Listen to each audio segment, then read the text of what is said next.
যে আউটসোর্সিং এর যে বিষয়টা আসছে, যে আমরা বলেছি যে আউটসোর্সিং নিয়োগ বিধি বাতিল করার জন্য।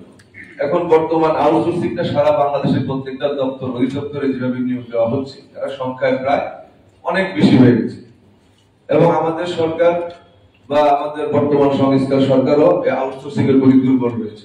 তারা হয়তো মনে করেন যে আউটসোর্সিং এর কর্মচারী যারা আছেন তাদেরকে এককালীন বিদায় করা যায়, আর যদি তাদেরকে যদি স্থায়ী পদে যদি নিয়োগ দেওয়া হয় তাহলে তাদের পেনশনের ব্যবস্থা থাকে, বাসার ব্যবস্থা থাকে। বর্তমান সরকারের হয়তো এই অর্থটুকু হয়তো তাদের হাতে এখন বর্তমানে নেই, যেটা আমরা হয়তো অনুভব করছি। কিন্তু অ্যাকচুয়ালি আউটসোর্সিং নিয়োগ যে কর্মচারীরা এখানে নিয়োগ হচ্ছে, তাদের কোনো আইডেন্টি নাই, তাদের কোনো ভেরিফিকেশন নাই।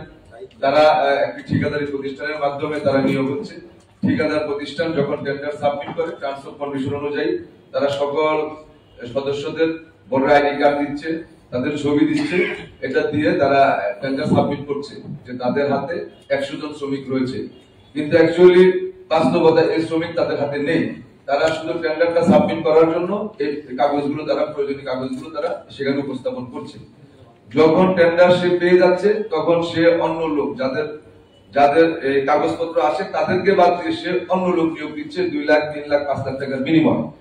হয়তো দেখা গেছে যে এদের আর কোনো পুলিশ পরিবেশন হচ্ছে না, তারা ওইভাবে তারা নিয়োগ হচ্ছে। কিন্তু এই আউটসোর্সিং এর কর্মচারীরা বাংলাদেশের এবং সরকারের বিভিন্ন গুরুত্বপূর্ণ জায়গা এবং স্থাপনায় তারা নিয়োগ হচ্ছে, এবং যে যে দপ্তরের অধিদপ্তরের নিয়ন্ত্রণে তারা রয়েছেন তাদের একটা লোগো রয়েছে, আইডি কার্ড রয়েছে, তারা ওই আইডি কার্ড নিয়ে তারা ওই প্রতিষ্ঠানে কাজ করে যাচ্ছে।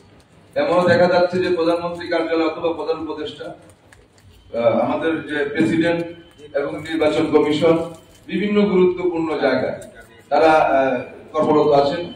এমনকি আউটসোর্সিং এর কর্মচারীরা দেখা গেছে যে আমাদের গুরুত্বপূর্ণ যে দপ্তর রয়েছে এবং গুরুত্বপূর্ণ যে ব্যক্তিবর্গ রয়েছেন তাদের হয়তো যে এক গ্লাস পানিও তারা দিচ্ছে, তাদের যে বেডে পয়সা করতে তাও দিচ্ছে, তাদের যে খাবার পরিবেশন করতে হচ্ছে সেখানেও তারা দিচ্ছে, এবং সরকারের বিভিন্ন গুরুত্বপূর্ণ জায়গায় তাদেরকে নিয়োগ দেওয়া হচ্ছে। কিন্তু তাদের কোনো পুলিশ ভেরিফিকেশন নেই, তাদের কোনো পরিচয় নেই। একটা অ্যাক্সিডেন্ট যদি ঘটে সেই ক্ষেত্রে ওই দপ্তরের উপরে সেটা দায়িত্ব আসে, কিন্তু ওই ব্যক্তিকে খুঁজে পাওয়া যাচ্ছে না। এমনকি আমরা 3-4 বছর আগে আমরা দেখেছি যে বাংলাদেশ রেলওয়ে সচিবালয় অনেকগুলো গুরুত্বপূর্ণ আপনার তথ্য পাচার হয়ে গেছে।